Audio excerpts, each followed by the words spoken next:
यदि आप लोग भक्ति नहीं करते हो, भक्ति का मतलब भगवान का नाम लेना, भगवान की प्रार्थना करना। आप लोगों का भक्ति करने में मन नहीं लगता है, भक्ति करने का लाभ नहीं पता है, तो आज हम इस वीडियो में आप लोगों को भागवत गीता में लिखी हुई कुछ बातें बताएंगे। एक ऋषि के पास एक सज्जन पुरुष जाता है और उनसे कहता है कि मैं कोई नशा नहीं करता, सभी बुराइयों से दूर हूँ, दूसरों की बहन बेटियों को अपनी समझता हूँ, कोई पाप नहीं करता, मुझे भक्ति की कोई आवश्यकता नहीं है।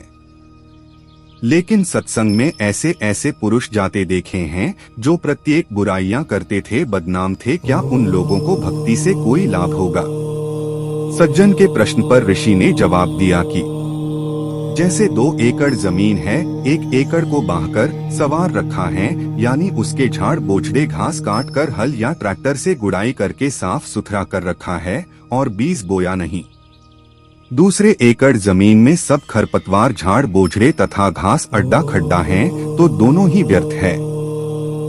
यदि दूसरे एकड़ को किसी ने संवार कर साफ करके गेहूं बो दिया और पहले साफ किए में कुछ नहीं बोया, तो दूसरा उस पहले वाले से कई गुना उपयोगी और अच्छा है, जिसको संवार कर छोड़ दिया, बीज बोया नहीं। इसलिए यदि आप बेकार बुराई रहित हैं, तो आपको भक्ति बीज बोना पड़ेगा, तभी आपके शरीर रूपी जमीन का लाभ होगा।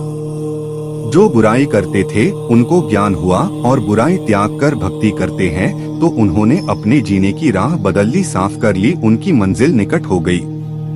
श्रीमद् भागवत गीता के अध्याय 9 श्लोक 30 में यही प्रमाण है। लिखा है कि कोई अतिशय दुराचारी व्यक्ति भी है, यदि वह विश्वास के साथ परमात्मा की भक्ति करने लग गया तो उसे महात्मा के तुल्य मानना चाहिए। वह संतों की विचार सुनकर सुधर जाएगा और अपना कल्याण करवा लेगा। इसलिए मानव शरीरधारी प्राणी को परमात्मा की भक्ति तथा शुभ कर्म, दान धर्म गुरु जी की शरण में आके अवश्य करने चाहिए।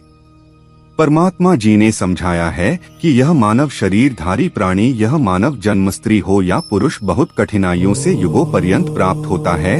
यह बार बार नहीं मिलता। इस शरीर के रहते रहते शुभ कर्म तथा परमात्मा की भक्ति कर लो, अन्यथा यह शरीर समाप्त हो गया तो आप यह स्थिति अर्थात मानव शरीर को प्राप्त नहीं कर पाओगे। जैसे वृक्ष से पत्ता टूटने के पश्चात उसी डाल पर पुनः नहीं लगता, इसीलिए इस मानव शरीर के अवसर को व्यर्थ न गंवाए।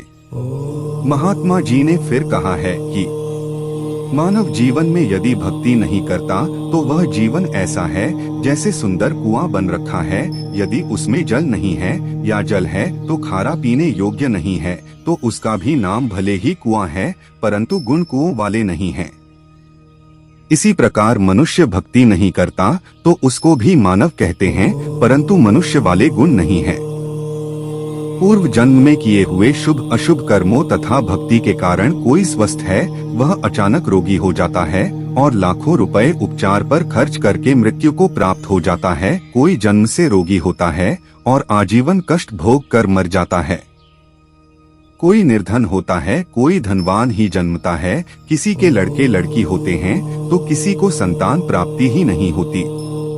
किसी को पुत्री पुत्री ही संतान होती है, चाहने पर भी पुत्र नहीं होता। यह सब पूर्व जन्मों के कर्मों का फल मानव भोगता होता है। जब तक पुनः भक्ति प्रारंभ नहीं करता तो तब तक पूर्व वाले संस्कार ही प्राणी को प्राप्त होते हैं। जिस समय पूर्ण सद्गुरु से दीक्षा लेकर मर्यादा से भक्ति करने लगता है तो शुभ संस्कारों में वृद्धि होने से दुख का वक्त सुख में बदलने लग जाता है। अब तो आप लोगों को भक्ति करने का लाभ पता चल ही गया है।